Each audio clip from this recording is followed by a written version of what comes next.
السلام علیکم ورحمۃ اللہ وبرکاتہ۔ دوستو، میں نفیس اکبر قاسمی۔ ماہ محرم کا روزہ رکھنا کیسا ہے؟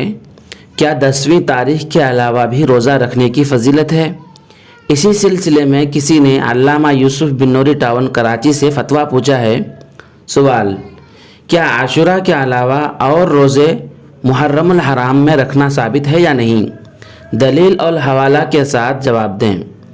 علامہ یوسف بن نوری ٹاون نے جواب دیا ہے، محرم الحرام کا مہینہ قابل احترام اور عظمت والا مہینہ ہے۔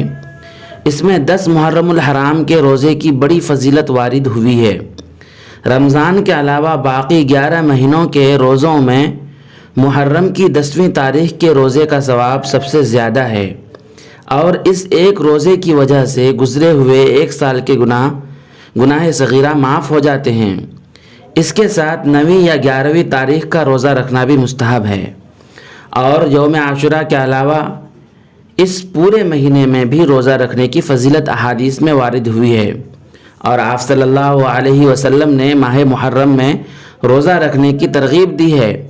چنانچہ عبداللہ بن عباس رضی اللہ تعالی عنہما سے روایت ہے کہ آپ صلی اللہ علیہ وسلم نے فرمایا، جو شخص یوم عرفہ کا روزہ رکھے گا تو اس کے 2 سال کے صغیرہ گناہوں کا کفارہ ہو جائے گا، اور جو شخص محرم کے مہینے میں ایک روزہ رکھے گا اس کو ہر روزے کے بدلے میں 30 روزوں کا ثواب ملے گا۔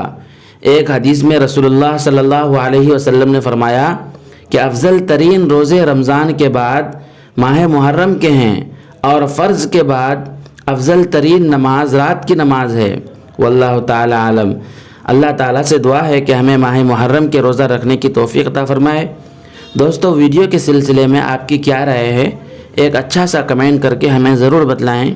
پھر ملتے ہیں کسی نئی ویڈیو کے ساتھ۔ السلام علیکم ورحمۃ اللہ وبرکاتہ۔